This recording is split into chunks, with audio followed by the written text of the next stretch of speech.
ಎಷ್ಟು ಸೀಟ್ ಮಾಡ್ತಾರೆ, ಎಷ್ಟು ಜನಸಂಖ್ಯೆ ಮಾಡ್ತಾರೆ ಅಂತ ಎಲ್ಲರೂ ಬಂದಿದೆಯಾ? ಬರಲಾರ್ದೇ ಯಾಕೆ ಮಾತಾಡಬೇಕು? ಬರಲಿ, ಅದು ಬಂದಾಗ ಮಾತಾಡೋಣ. ಆಮೇಲೆ ನಾನು ಕೊಪ್ಪಳಕ್ಕೆ ಬರ್ತೇನೆ, ನಾನು ಇದಕ್ಕೆ ಹೋಗ್ತೇನೆ, ನಾನು ಎಲ್ಲಿ ಹೋಗಲ್ಲ, ನನಗೆ ಯಲಬುರ್ಗಾ ಬಿಟ್ಟರೆ ಬೇರೆದಾರು ಅಡ್ಜಸ್ಟ್ ಆಗೋಲ್ಲ ಈ ಸದ್ಯದ ಪರಿಸ್ಥಿತಿಯಲ್ಲಿ. ನಾಳೆ ಅದು ರಿಸರ್ವೇಷನ್ ಆತಪ್ಪ ಹೆಣ್ಮಕ್ಳಿಗೆ, ಉದಾಹರಣೆಗೆ ಯಲಬುರ್ಗಾ, ಅವಾಗ ಏನು ಮಾಡಬೇಕು? ನನ್ನ ಮಗಳು ಬರೋಲ್ಲ. My daughter will not come to MLA. That much I can say. She is an advocate of High Court. ಈಗೆಲ್ಲ ಆಗಲಿ,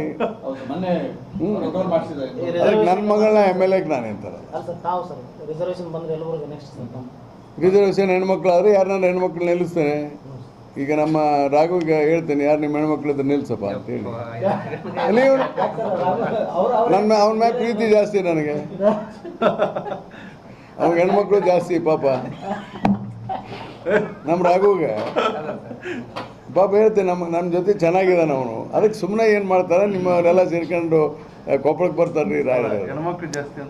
ಅಲ್ಲ, ಅವನಿಗೆ ಪ್ರೀತಿ ಜಾಸ್ತಿ ಅಂತೆ,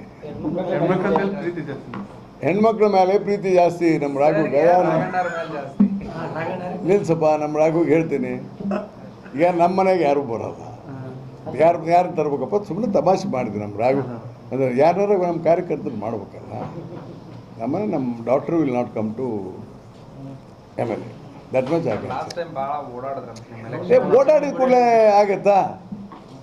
ಓಡಾಡಿದ್ದು ನಮ್ಮ ತಂದೆಯವ್ರಿಗೆ ಹೇಗೆ ಅಂತ ಅವಳಿಗೂ ಗ್ರಾಮೀಣ ಪರಿಸ್ಥಿತಿ ಗೊತ್ತಿರಲಿಲ್ಲ. ಸ್ವಲ್ಪ ನೋಡಮ್ಮ ಅಂತ ಹೇಳಿದ್ರು, ಬರ್ತೀನಿ ಅದು ಬಾರಮ್ಮ ಅಂತ ಹೇಳಿದೆ. ಬಟ್ ಇವತ್ತಿನ ರಾಜಕೀಯ ಪರಿಸ್ಥಿತಿಗೆ ಹೆಣ್ಮಕ್ಳು ಸೂಟ್ ಆಗಲ್ಲ. ಆಮೇಲೆ ಒಂದು ಸಲ MLA ಆಗಿ ಫೇಲ್ಯೂರ್ ಅಂತ ಅನಿಸ್ಕೋಬಾರ್ದು.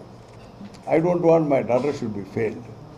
ನೋಡೋಣ ಪರಿಸ್ಥಿತಿ ಹೇಗೆ ಏನು. ನಾನು ಅದಕ್ಕೆ ಪ್ರೋತ್ಸಾಹ ಕೊಡೋದಿಲ್ಲ.